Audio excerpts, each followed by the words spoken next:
Hello, my name is Niels Pfleging. Welcome to the Books to Read section on the Beta Codex Network Substack.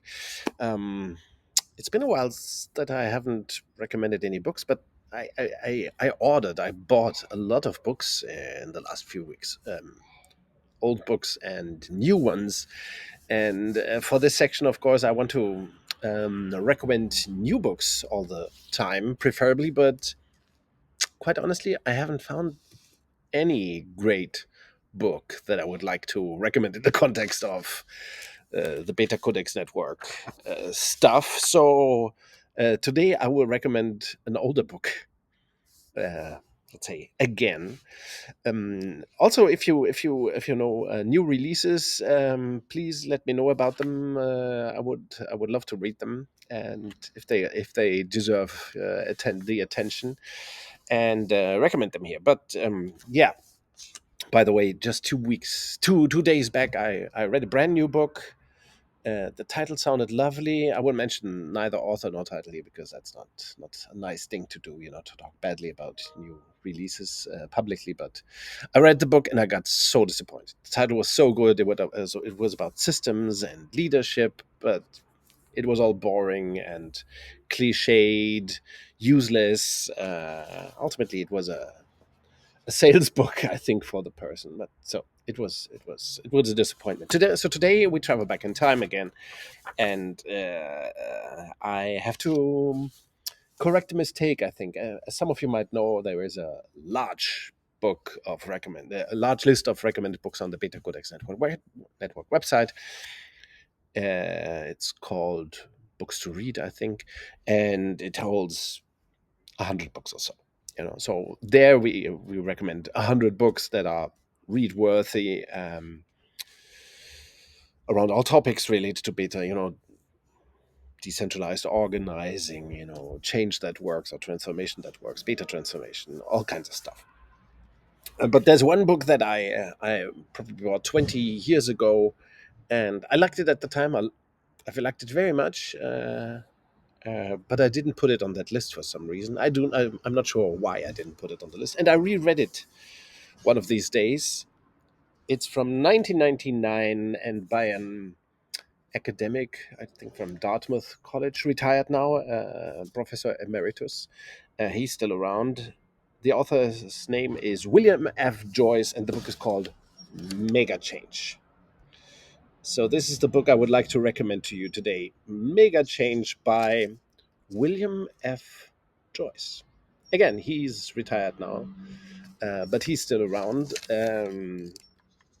I got in touch with him the other day on LinkedIn, and he immediately replied as well. The book is a little hard to get, I think, in Europe, but very easy to get in if you're in the United States. MegaChange: How Today's Leading Companies Have Transformed Their Workforce. So I reread this book for some reason. Yeah, of course, that's why I have my own personal book library. I pick a book, take a look at it, and hope that I might discover something new. And it was so in this case. I think MegaChange, this book by William F. Joyce, it's especially noteworthy for two things in the context of this little podcast here, or this section, and the Beta Codex Network. Uh, the interesting thing about this is that the author William F. Joyce, he manages to describe beta and distinguish it from alpha. So that's neat. Not many books to accomplish doing so neatly. Not even Gary Hamel, I think, accomplishes it in a quality that William F. Joyce delivers here. So he distinguishes alpha from beta. Maybe let's go into that for a moment. William F. Joyce, he talks of three different models, actually. He calls them stage one, stage two, stage three. But in our wording in the Beta Codex Network, stage one and stage two are both command and control. So he has this overview page here at the beginning of the book, page 29 or something, 31. So he shows these differences: stage one, stage two, stage three. Stage three is a beta codex organization. Stage one and stage two are different kinds of alpha. he calls them stage one, he calls bureaucracy, and stage two, complex organizations, which isn't really accurate. It should be complicated organizations, complicated large organizations. He distinguishes it for his own reasons. I see no problem with that, but they are the same. They're really alpha. So interesting, and this is a thread throughout the book. William F. Joyce then argues throughout the whole book that organizations shouldn't be stage one or stage two, but that they should be stage three. So he neatly argues in the beginning why that is necessary, why organizations need to be stage three, and then he talks about the distinctions throughout the book and how to get there. So it's uh, very neat. And the other thing that William F. Joyce manages to accomplish in this book is to write very cleverly about transformation that works, beyond fixation on acceptance and aiming at what we call active active ownership, active agency, chosen agency by people. So the author distinguishes successfully between alpha and beta, which is a feat, and then he gives excellent advice, I think, on transformation that works, on chosen agency, and he distinguishes that from fixation on acceptance with his own words again. And that's so rare to find in a contemporary book. There are other books that I could mention that are on the Beta Codex list that I could recommend that achieve the same feat in some way. One is, of course, The Fifth Discipline by Peter Senge, uh, a global bestseller at the time, at the beginning of the 90s. The Fifth Discipline, The Art and Practice of the Learning Organization, Peter Senge. If you haven't read that, you should. And there is another one, not so well known. It's called Intentional Revolutions, a 7-point strategy for transforming organizations by Edwin C. Nevis, Joan Lancourt, and Helen G. Vassallo. So these books from the Beta Codex Network recommendation list I can also recommend. But MegaChange, it has another interesting thing. So it distinguishes successfully between alpha and beta, and it talks intelligently, very cleverly about very fast organizational transformation. And what I think is most interesting in this book is the quality of the language. I would call Mr. Joyce's writing masterful. It is, if you are already infested with beta codex thinking, you will have to look through the book, sift through the book, and identify the things that you will like better or less. It's not it's not that I like 100% of the content. There are some things in the content I might mention that I dislike. For example, this book was published in 1999, so I think it's because of the particular time of publication that Mr. Joyce recommends 360-degree feedbacks, which I'm completely opposed to. We know that this doesn't work, but maybe for zeitgeist reasons, Mr. Joyce recommends that kind of thing. So there are things scattered in the book that I would never, advise that I would not heed and I would not recommend to heed. But you will find a lot of glorious things in this book.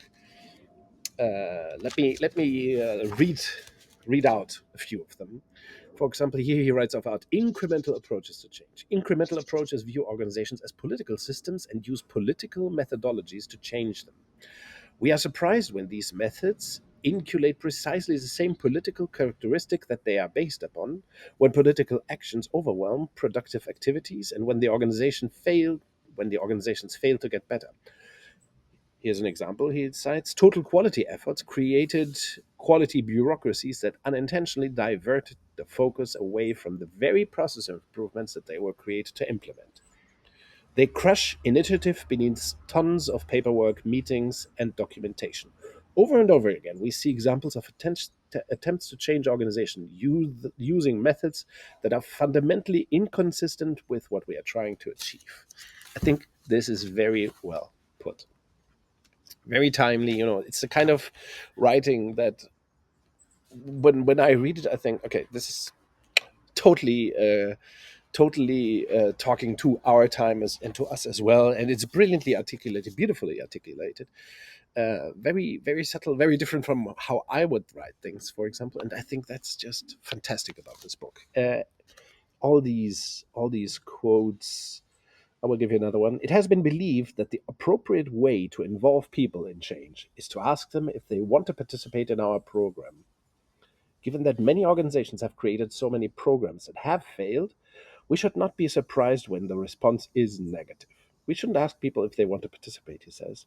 No intelligent person wants to spend hours and hours of time in useless activity in which their interests are only being accommodated as a means of achieving goals desired by others, and in which there are so many meaningless interventions underway that it is impossible to see how they are all supposed to fit together. Situations like this are more common than most of us would like to admit. So he speaks about, you know, our failure to produce meaningful change, and also about the failure of fixation on acceptance. Beautifully put, beautifully framed, very accurate. And the conclusion here is, unfortunately, this leads many managers to misunderstand the true potential and critical role of the workforce in creating radical change. Brilliantly put, very nicely put together. I marked so many things in this book. He distinguishes, of course, between change and transformation as well. I have chosen the word reforming, to signal a break with this incremental type of thinking. We cannot get to the future by acting in the old way and covering up our hesitancy with new language, which is exactly what has happened in the last decades, right? We have covered up our hesitancy to reform with new language. That's why we have so many fetish tools, in the market that are all the same, that are, you know, old dysfunctional tools remade in new language. Very nice writing, very nice topics, and I find that it is one of the most disciplined books about better organization or better transformation that I have read. It's very nicely done. What's very interesting about the book is also his concepts with regard to decentralization and cell structure design. And I would like to read one more thing from the book out loud so that you can imagine what this is about. Too many rules generate too many exceptions, and as a consequence, too many managers. When this happens, some of the work that should be done by workers is done by managers simply because there are too many of them and they need something to do. Micromanagement results. Managers have too much time on their hands and spend it doing the wrong things. The solution is to eliminate excessive management positions and expand the responsibilities of both management and the workforce. Role expansion, this is the way he frames this concept, will enrich the jobs of both managers and workers at the same time. This may sound peculiar. Interesting how he puts it, right? This may sound peculiar. It's clear that if the workforce has more influence over their work, they will be more empowered. But how can this also be true for managers if some management jobs are eliminated in the process? The answer is simple. Management will do fewer of the things that it should not be doing and that should be done by others. Fewer managers will mean more real managerial work to be done for those who remain. Some of the people that have been pretending to do managerial work can stop pretending and get on with having a more meaningful career. This is exactly what we observe in beta transformations. You need much less managers who do more better quality managerial work, and other managerial work, or other stuff that's perceived as managerial work, just fades away or is assimilated, assumed by cells in the periphery, or the cell structure overall.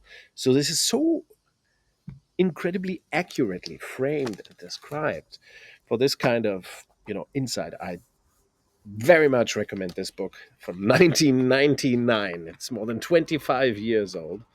MegaChange by William F. George. It was published at Free Press in the United States. Excellent book. Get it, read it, dream about it, and do it. Thank you for listening. See you around.